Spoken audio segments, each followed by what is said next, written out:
বঙ্গ সাহিত্য কুটিরে আপনাদের সকলকে স্বাগত জানাই। আজ বহুদিন পর এই ইউটিউব চ্যানেলে আমি ভিডিও করছি। আশা করছি সকলে আবার আগের মতো আমার ভিডিওগুলিকে ভালোবাসা দেবেন এবং আমার পাশে থাকবেন। আজ আন্তর্জাতিক মাতৃভাষা দিবস, আর সেই দিন উপলক্ষে আমার আলোচনা করতে ইচ্ছে হলো মধুসূদন দত্তের বঙ্গভাষা কবিতা। এই কবিতার বিষয়বস্তু কী এবং মধুসূদন দত্ত কোথায় বসে কবিতা লিখেছিলেন তা আপনাদের সঙ্গে আমি আলোচনা করব। আশা রাখব আপনারা প্রথম থেকে শেষ পর্যন্ত আমার এই পুরো ভিডিওটি দেখবেন এবং আপনাদের মতামত জানাবেন। কোনো রকম প্রশ্ন থাকলে তা অবশ্যই কমেন্টে জানাবেন।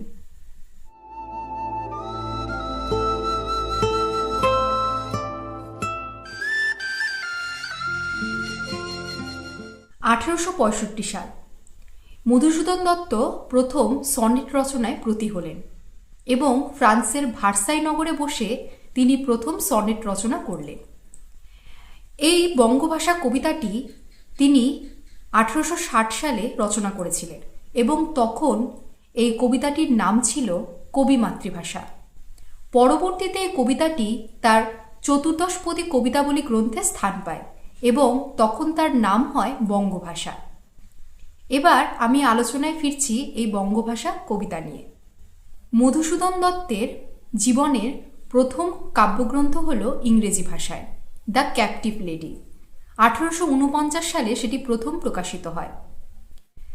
তো স্বাভাবিকই বোঝা যাচ্ছে যে মধুসূদন দত্ত ইংরেজি সাহিত্যের প্রতি বা ইংরেজি ভাষার প্রতি ভীষণ আকৃষ্ট ছিলেন এবং তার নামের মধ্য দিয়ে অর্থাৎ মাইকেল মধুসূদন দত্ত থেকেও কিন্তু তার ইংরেজির প্রতি যে ভালোবাসা তার প্রকাশ পায়। কিন্তু এই যে কবিতাটি বঙ্গভাষা, এই বঙ্গভাষা কবিতার রচনায় বোঝা যায় তিনি যে তার নিজেরই এত সুন্দর মাতৃভাষা অর্থাৎ বাংলা ভাষাকে অবহেলা করে ইংরেজি ভাষার প্রতি অনুরাগ প্রকাশ করেছিলেন, তার জন্য পরবর্তীতে তিনি শোক পেয়েছেন, ভারাক্রান্ত হয়েছেন। তার এত সুন্দর মিষ্ট বাংলা ভাষাকে তিনি অবহেলা করেছেন এবং পরবর্তীতে সেই বিষয়টি বুঝতে পেরে তিনি মনে মনে ভীষণভাবে কষ্ট পেয়েছেন। আমি এখন কবিতাটি পাঠ করব এবং এক একটি লাইন পড়ব এবং আপনাদের সেটি বোঝাবো। এই যে বঙ্গভাষা কবিতাটি, এই কবিতাটির মধ্যে দিয়ে পড়লে বোঝা যায় যে মধুসূদন দত্ত তার যে ভেতরের আবেগ, বাংলা ভাষার প্রতি যে ভালোবাসা, তা তিনি কিন্তু এই কবিতার মাধ্যমে আমাদের সকলের সামনে প্রকাশ করেছেন এবং এটি স্বীকারও করেছেন যে তিনি ইংরেজি ভাষার প্রতি যে দুর্বলতা দেখিয়েছেন বা প্রথম জীবনে বাংলা ভাষাকে যে অবহেলা করেছেন তা থেকে বা তার প্রতি তিনি ক্ষমা প্রার্থী। চলুন তাহলে আমরা আলোচনায় ফিরি। হে বঙ্গ, ভাণ্ডারে তব বিবিধ রতন, তা সবে অবদামি অবহেলা করি। পরধন লোভে মত্ত করিনু ভ্রমণ, পরদেশে ভিক্ষাবৃত্তি কুক্ষণে আচরি। এই যে প্রথম কয়েকটি লাইন আমি পড়লাম, তাতে কিন্তু এটি স্পষ্ট যে তিনি বুঝতে পেরেছিলেন যে তিনি পর দেশে গিয়ে নিজের ভাষাকে বা নিজের দেশকে যে অবহেলা করেছেন তা তিনি মন থেকে বুঝেছিলেন। হে বঙ্গ অর্থাৎ এই যে বাংলা, ভাণ্ডারে তব বিবিধ রতন অর্থাৎ এই যে আমাদের যে ভাষা, বাংলা ভাষায় প্রচুর রত্ন রয়েছে, একটু খুঁজলেই কিন্তু সেই সব মণিমাণিক্য খুঁজে পাওয়া যাবে। এত রচনা, এত কিছু এই বাংলা ভাষায় যে কি কি রয়েছে তা তার সাগরে ডুব না দিলে বোঝা যাবে না। আর সেগুলোকে তিনি বলেছেন যে তিনি এতটাই অবোধ যে তিনি সে সব কিছুকে উপেক্ষা করে পরদেশে পরধন লোভে অর্থাৎ পরদেশের যে ধন বা তার সাহিত্যরস বা তার ভাষা এগুলোর প্রতি আকৃষ্ট হয়ে নিজের দেশের যে ধন, নিজের দেশের যে মণিমাণিক্য তাকে তিনি অবহেলা করেছেন এবং সেখানে গিয়ে তিনি মনে করেছেন যে তিনি সেখানে গিয়ে ভিক্ষে করেছেন। তার নিজের দেশেই তিনি ঐশ্বর্যে প্রাচুর্যে ভরপুর, কিন্তু পরদেশে গিয়ে যা তার নিজের নয় সেখানে গিয়ে তিনি হাত পেতেছেন, ভিক্ষে করেছেন, তাই তিনি মনে করছেন। কাটাইনু বহুদিন সুখ পরিহরি, অনিদ্রায় নিরাহারে সপিকায় মন, মজিনু বিফল তপে অবরেণ্যে বড়ি। এখানে তিনি বলছেন যে তিনি যে মনের আসল সুখ তাকে তিনি বর্জন করে বা সেটিকে উপেক্ষা করে তিনি অন্য দেশে গিয়ে তিনি সেখানে অনিদ্রায় কাটিয়েছেন এবং সব সুখ পরিহার করে একটা মানে আলাদা করে কোনো আনন্দ নেই জীবনে, কেমন এক বিস্বাদ জীবন তিনি কাটিয়েছেন। কেলিনু শৈবালে ভুলি কমল কানন। এখানে তিনি বলছেন যে তিনি শৈবালে অর্থাৎ আমরা দেখি পুকুরের যে শ্যাওলা পড়া পুকুর সেখানে তিনি সাঁতার কাটতে চেয়েছেন, কিন্তু এত সুন্দর যে কমল কানন যেখানে সুন্দর পদ্মফুল ফুটে রয়েছে তাকে তিনি অবজ্ঞা করে গেছেন। কেলিনু শৈবালে অর্থাৎ সেই ইংরেজি ভাষা মানে অন্য ভাষার প্রতি তিনি আকৃষ্ট হয়েছেন বরাবর, সেই ইংরেজি ভাষার প্রতি তিনি সেটি তার প্রথম রচনার থেকেই বোঝা যায়। তো তিনি প্রথমে ভেবেছিলেন যে ইংরেজি ভাষায় সাহিত্য রচনা করলেই তার মাধুর্য বেশি, তার দাম বেশি, আর নিজের ভাষায় বা এই বাংলা ভাষা অতি তুচ্ছ একটি ভাষা, সেখানে রচনা করে সেই ভাষায় রচনা করে কোনো লাভ নেই। তো তিনি পরবর্তীতে বুঝেছেন যে তিনি শ্যাওলা বা শৈবালের মধ্যেই তিনি এতদিন সাঁতার কেটে গেছেন, তিনি যে এত সুন্দর কমল কানন নিজের যে সুন্দর বাংলা ভাষায় যে এত সুন্দর রচনা হয় বা বাংলা ভাষার যে মাধুর্য তাকে তিনি উপেক্ষা করে সেই কমল কানন অর্থাৎ পদ্মের যে আমরা দেখি একটা সুন্দর পুকুরে মানে একটা পুকুর কখন সুন্দর হয়ে ওঠে যখন তাতে সুন্দর পদ্ম ফুল ফুটে থাকে, নানান রকমের ফুল ফুটে থাকে, তখন সেই পুকুরের সৌন্দর্যই আলাদা হয়ে যায়। সেই সুন্দর বাংলা ভাষাকে তিনি এত সুন্দর একটি উপমা দিয়েছেন যে কমল কানন, তাকে তিনি উপেক্ষা করে তিনি শৈবালে সাঁতার কেটেছে। পরবর্তী লাইনে যাচ্ছি। স্বপ্নে তব কুললক্ষ্মী কয়ে দিলা পরে, ওরে বাছা মাতৃকোষে রতনের রাজি, এ ভিখারি দশা তবে কেন তো রাজি, যা ফিরি অজ্ঞান তুই, যা রে ফিরি ঘরে। আচ্ছা, এই প্রসঙ্গে বলি মধুসূদন দত্ত চেয়েছিলেন ইংরেজি সাহিত্যের কবি হতে, কিন্তু দুর্ভাগ্যবশত তিনি ইংরেজি সাহিত্যে সেভাবে নাম করে উঠতে পারেননি।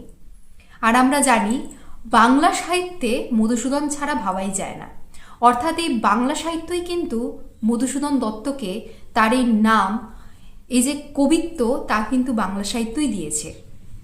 তাই স্বপ্নে তব কুললক্ষ্মী কয়ে দিলা পরে, অর্থাৎ এই কুললক্ষ্মী যে কুললক্ষ্মী বলতে বংশের যে আমাদের কুল, সেখানে যে লক্ষ্মী অর্থাৎ নিজের জায়গা বা নিজের যেখানে আমি বড় হয়ে উঠছি, বেড়ে উঠছি, আমার যে বংশ, সেই হিসাবে আমরা কুল বুঝি যে কারো পরিচয় দিতে হলে তোমার কুল কি, তো সেক্ষেত্রে সেই বংশের পরিচয় বা সেই বংশের যে লক্ষ্মী, সেই লক্ষ্মী তাকে স্বপ্নে দেখা দিয়েছেন। অর্থাৎ বাংলা সাহিত্যের এখানে বলতে চেয়েছেন কবি যে বাংলা সাহিত্যের যে কুললক্ষ্মী তিনি তাকে স্বপ্নে দেখা দিয়েছেন এবং বলেছেন, ওরে বাছা মাতৃকোষে রতনের রাজি। অর্থাৎ এই বাংলা সাহিত্যে এত রত্ন এত কিছু রয়েছে, এ ভিখারি দশা তব কেন তো রাজি। তাহলে তুই মানে অর্থাৎ কবি বলতে চেয়েছেন যে স্বপ্নে তাকে কুললক্ষ্মী বলেছেন যে তোমার ভাণ্ডারে এত কিছু রয়েছে, তোমার বাংলা সাহিত্যে এত কিছু রয়েছে, মানে বাংলা ভাষা নিয়ে এত কিছু রচনার জায়গা রয়েছে, তোমার তাহলে এত ভিখারি দশা কেন। অর্থাৎ তার মধ্যে যে কবি প্রতিভা রয়েছে তা কিন্তু মাইকেল মধুসূদন দত্ত বুঝতে পেরেছেন, কিন্তু ইংরেজি সাহিত্যে তিনি সেই জায়গাটি করতে পারেননি। আর এই বাংলা সাহিত্যে তিনি এতদিনে এসে বুঝতে পেরেছিলেন যে সেই বাংলা সাহিত্যকে নিয়ে তিনি যদি প্রথম থেকে এগোতেন তাহলে অবশ্যই তার এই যে তিনি বলছেন যে ভিক্ষাবৃত্তি কুক্ষণে আচরি, যে তিনি কোন কুক্ষণে বা খারাপ সময় তিনি যে ভিক্ষাবৃত্তি করতে এই মনোবাসনা করলেন যে আমি পরদেশে ইংরেজি কবি হয়ে আমি ভালো জায়গা করতে পারবো, এই যে আশাটা তিনি করেছিলেন, তিনি কিন্তু পরে বুঝতে পেরেছিলেন যে প্রথম থেকে যদি নিজের এই বাংলা ভাষার প্রতি তিনি আকর্ষণ দেখাতেন বা এই বাংলা ভাষায় কাজ করব এই মানসিকতা রাখতেন, তাহলে তার এই যে মনে আসছে যে আমি ভিখিরি হয়ে গেছি বা আমার ভিক্ষাবৃত্তি করতে হচ্ছে, এই ভাবটি কিন্তু আসতো না বা এই পর্যায়টিও তার জীবনে আসতো না। যা ফিরি অজ্ঞান তুই যারে ফিরি ঘরে। অর্থাৎ প্রায় কুললক্ষ্মী তাকে বকা দিচ্ছেন যে তুই এখনই ঘরে ফিরে যা, তোর আর এই পরদেশে থেকে লাভ নেই, তুই ঘরে ফের, তোর নিজের সাহিত্য, নিজের এত সুন্দর বাংলা মাতৃভাষাকে নিয়ে তুই চর্চা কর, তুই সেখানে গিয়ে তোর এক পরিচয় স্থাপন কর। পালিলাম আজ্ঞা সুখে পাইলাম কালে, মাতৃভাষা রূপে খনি পূর্ণমণি জালে। পালিলাম আজ্ঞা সুখে, অর্থাৎ এই যে কুললক্ষ্মী তাকে যে আজ্ঞা দিলেন যে ঘরে ফিরে যা, ওখানে গিয়ে নিজের সাহিত্যকে আরও উচ্চ দরবারে নিয়ে চল, তো সেই জায়গাটি কিন্তু মধুসূদন সে আজ্ঞা বা সেই উপদেশ তিনি কিন্তু মাথা পেতে গ্রহণ করেছেন এবং পরবর্তীতে তার প্রমাণ আমরা পেয়েছি। এক একটি সাহিত্য তার এক একটি মণিমাণিক্যর সমান, শর্মিষ্ঠা নাটক হোক, মেঘনাদবধ কাব্য হোক বা যে কোনো রকম তার রচনায় চতুর্দশপদী কবিতা বলি তার হাত ধরেই এসেছে। তো এই যে এই প্রত্যেকটি রচনা যে আমরা তার থেকে বাংলা সাহিত্যে উপহার পেয়েছি, যা নিয়ে এখনও বিভিন্ন রকম গবেষণামূলক কাজ চলছে বা বিভিন্ন এই সনেটের উপর নির্ভর করে বিভিন্ন রকম কবিতা এখনও রচনা হয়ে চলছে, বা মাইকেল মধুসূদনকে এই বর্তমান প্রজন্ম যে এখনও মনে রেখেছে, তা কিন্তু এই মাতৃভাষাই তাকে দান করেছে। তো তিনি শেষ পর্যন্ত এটি স্বীকার করেছেন যে মাতৃভাষাই তাকে সেই উচ্চ শিখরে পৌঁছে দিয়েছে এবং সে জীবনে যা কিছু হতে পেরেছে তা কিন্তু এই মাতৃভাষার জন্যই। ইংরেজি সাহিত্য তাকে যত না দিয়েছে তার থেকে অনেক অনেক গুণ বেশি এই বাংলা ভাষা, তার মাতৃভাষা তাকে দিয়েছে। তো মোটামুটি কবিতাটি বিষয়বস্তু এরকমই, এবং বঙ্গভাষা কবিতার থেকে বোঝাই যায় যে পুরোপুরি মাতৃভাষায় কেন্দ্র করে এত সুন্দর এই কবিতা তিনি রচনা করেছেন। এবং এই কবিতার কথাগুলি হয়তো একটু অন্যরকম, সাধু ভাষার বহুল প্রয়োগ রয়েছে, সেই অনুযায়ী সময়টিও দেখতে হবে 1860 খ্রিস্টাব্দ, অর্থাৎ প্রায় 200 বছর আগের। তো সেক্ষেত্রে সময় হিসেবে কবিতাটির যে ভাব তা কিন্তু বর্তমানেও এখনও কিন্তু উজ্জ্বল। আমরা বর্তমানে থেকেও ইংরেজি ভাষার প্রতি আমরা ভীষণভাবে আগ্রহী। আজকালকার ছাত্রছাত্রীরা মনে করে ইংরেজি ভাষা না শিখলে বা ইংরেজি ভাষা না জানলে জীবনে এগোনো যাবে না। অবশ্যই একটি ভাষা, এগুলো এক একটি ভাষা, বাংলা ভাষা যেমন তেমন ইংরেজি ভাষা, ফরাসি ভাষা, গ্রিক ভাষা, প্রত্যেকটি একটি নিজস্ব ভাষা এবং কাজ করার কারণে বা বিভিন্ন কর্মক্ষেত্রের বা বিভিন্নভাবে মানুষের সঙ্গে যোগাযোগের জন্য বিভিন্ন ভাষার প্রয়োজন হয়, যার যেরকম দরকার। তবে তাই বলে নিজের ভাষাকে অবজ্ঞা করা একদমই উচিত নয়। বাংলা ভাষার যে ব্যাপকতা, যে বাহুল্যতা, তা কিন্তু এই বঙ্গভাষা কবিতায় কবি স্বীকার করেছেন এবং তিনি বুঝতে পেরেছেন যে বঙ্গভাষা বা এই বাংলা ভাষায় যা কিছু রয়েছে তা অন্য ভাষায় তিনি পাননি এবং এই বঙ্গভাষায় তিনি রচনা করে পরবর্তীতে তিনি সরস্বতীর বরপুত্র হতে পেরেছেন। এবং সত্যি কথা বলতে বাংলা ভাষায় সেই রবীন্দ্র যুগ থেকে বর্তমান যুগ অবধি এখনো পর্যন্ত যত সাহিত্য রচনা হয়ে এসেছে এবং পরবর্তীতে অবশ্যই সাহিত্য আরও রচনা হবে, এ ভাষার তুলনা কিন্তু অন্য ভাষার সঙ্গে একদমই হয় না। এ ভাষা যেমন মধুর তেমনই আবেগময়। বাংলা ভাষা এর ব্যাপকতা অনেক, সেই রবীন্দ্র যুগ থেকে বর্তমান যুগ পর্যন্ত এবং পরবর্তীতে আরও এই বাংলা ভাষার সাহিত্য রচনা হবে এবং আমরা আজ অবধি যত সাহিত্য এই বাংলা ভাষার মাধ্যমে পেয়েছি তার তুলনা কিন্তু অনেকখানি। বাংলা ভাষায় জন্মে বা বাংলা ভাষা যাদের মাতৃভাষা, তারা অনেকেই এইভাবে গর্ববোধ করেন যে এই বাংলা ভাষার যে মাধুর্য তারা তার আস্বাদ গ্রহণ করতে পেরেছেন। বাংলা ভাষার সৌন্দর্য, বাংলা ভাষার বিভিন্ন রচনা, আমি মনে করি এর তুলনা অন্য সাহিত্যের সঙ্গে অনেকটাই আলাদা। প্রত্যেকটি সাহিত্যেরই নিজস্ব ভালো লাগা গুণ রয়েছে। বাংলা ভাষার যে মাধুর্য তা আলাদা করে যারা বাংলা ভাষা জানেন তাদের কাছে আর বলে বোঝানো কিছুই নেই।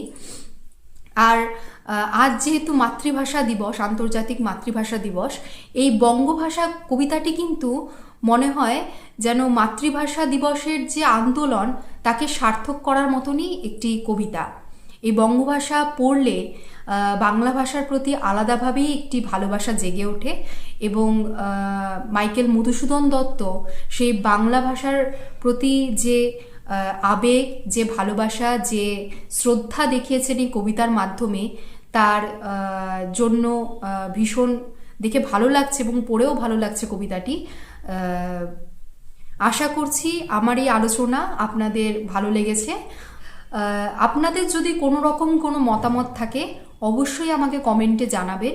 এছাড়াও যদি কোনো প্রশ্ন থাকে অবশ্যই কমেন্টে জানাবেন। এই বিষয় সংক্রান্ত আমি চেষ্টা করব, যদি কোনো তথ্য আমি এই পর্বে আমি দিতে ভুলে যাই অবশ্যই আমাকে, বা আমার অজানা থাকে, আপনাদের জানা থাকে, অবশ্যই আমাকে জানাবেন। আমি তাতে অনেকটি উপকৃত হব এবং সমৃদ্ধও হব। তো আজকের মতন এই কবিতাটির আলোচনা এখানেই শেষ করছি। আশা করি সকলেই পুরো ভিডিওটি দেখেছেন। যারা আমার এই চ্যানেলটি এখনও সাবস্ক্রাইব করেননি অবশ্যই ভালোবেসে সাবস্ক্রাইব করে দিন, তাহলে আমি আরও পরবর্তীতে এই বাংলা সাহিত্যের বিভিন্ন দিক, বিভিন্ন রচনা আলোচনা করতেও ভালো লাগবে, আপনাদের কাছে পৌঁছে দিতেও ভালো লাগবে। সকলে ভালো থাকবেন, সুস্থ থাকবেন, অবশ্যই লাইক কমেন্ট করবেন এই আশা রাখছি। তো ধন্যবাদ।